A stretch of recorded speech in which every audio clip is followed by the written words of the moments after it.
Orlando Pirates 1, Siwelele 0. Welcome to Nevertheless Commentaries. I'm your host, Sipon. I think it was a game of two halves. I think it was a game of two halves, but unfortunately, Siwelele came up short on the game. It was a beautiful game of football in the first half. Orlando Pirates was very, very dominant, created a lot of changes, which should have seen them match the game at least with 3 or 4 goals to 0. But it wasn't to be. They missed a lot of chances. They even missed the penalty by the way of Umahopa. There was another chance also that was created for Ozinapolis by Uhoto, which Umahopa defended. I think Umahopa was having a very, very bad day today, in my opinion. But the overall performance of the team wasn't bad. It was a decent performance, a good display of football, but not up to standards the Orlando Pirates that you usually know, especially in the second half, because we saw Siwelele come back to the game and they look like they want to actually suppress the Orlando Pirates, which in my opinion, at the same time I saw them as a team that wants to drag the game all the way to extra time. I'm not sure if they were hoping they will win the games on extra time. Probably Ukulu is good as a penalty stopper. I do not know. Maybe Usiema knows. Coach Usiema knows. And he also made a bet with Utakumotisa Novilla with a bet for Siwelele. If Siwelele lose, he was going to pay them their money. So I'm hoping he's going to keep his word and pay them their money if they bet for Siwelele. But Siwelele lost with 1 goal to 0. Kudos to Megazeli Mbogazi, a stunner shot at goal, and it was a goal, world class type of a goal. Also good in defensive, great anticipation. He was caught sometimes in the game, but his recovery was excellent. Sometimes he was a little bit slow in terms of pace, like the one-on-one he had with the Usaile. But China also came into the game because he made a number of saves, which were very, very crucial. Which, in my opinion, some of those performances there was more of them. Those were men of the match performances, but they gave that to Ozanapolis. So he had a decent game also. But I believe that they should have gave that to Umbezeli Mbogazi, looking at the fact that how much he struggled on the game defensively with Nerkovic and Osaile.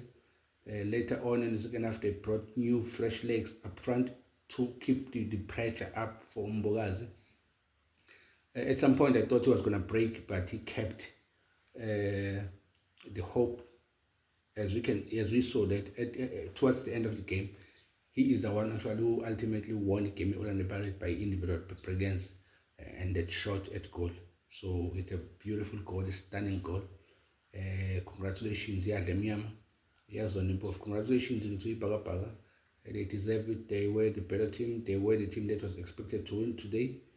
Hard luck to Siwelele. It was a beautiful display of football, but today it wasn't to be. Today it wasn't to be. But for the future, yeah, there's hope. Because if you look at the game of football that they displayed, there's hope that they actually are turning the corner. Especially with performance there, but with Betway Premiership, which wasn't too good. I think they the last team in the Betway Premiership, if not the second last team. But looking at their performances that they are performing week in, week out, you could see that there are changes and there's something good that's going to come out of that game. Also, yesterday, Durban City won with 4 goals to 1. I forgot the guy's name who scored a hat-trick, but he's a fullback. He's one of those fullbacks that are amazing in South Africa. Like to run forward, keep position when he has to, like to run forward, add numbers into the box, and he can find himself in dangerous spaces, which saw him score 3 goals yesterday, a defender, 3 goals. So also congratulations to Durban City and Orlando Pirates for making it to the last 16. They are two of my favorite teams in the Betway Premiership. But also I'm gonna look out for Eagle and Arrows, which are also my favorite. And I always said Mamelodi Sundowns. Unfortunately, Eagle and Arrows is playing Isekukune, which is on fire, but they just played Isekukune probably a week ago and they beat them. I'm hoping they're gonna continue from where they left off in next few minutes because the game is about to begin. Good luck to Eagle and Arrows. Also later on, good luck to Mamelodi Sundowns. I hope I'm gonna cover that game. But overall performance in Pirates was good. it was good, but they can improve from that. Ama-introductions abekhona, ama-substitutions, umbulu ungenile as a number 10. Also Siwelele came in as a winger, Mahopa as a striker. He did get a couple of chances, but nothing materialized. But above and all, iPirates winileke. So congratulations to Amabhakaniya. Hard luck to Siwelele. This is Nevertheless Commentaries. I will see you on the next one. Peace. I'm out.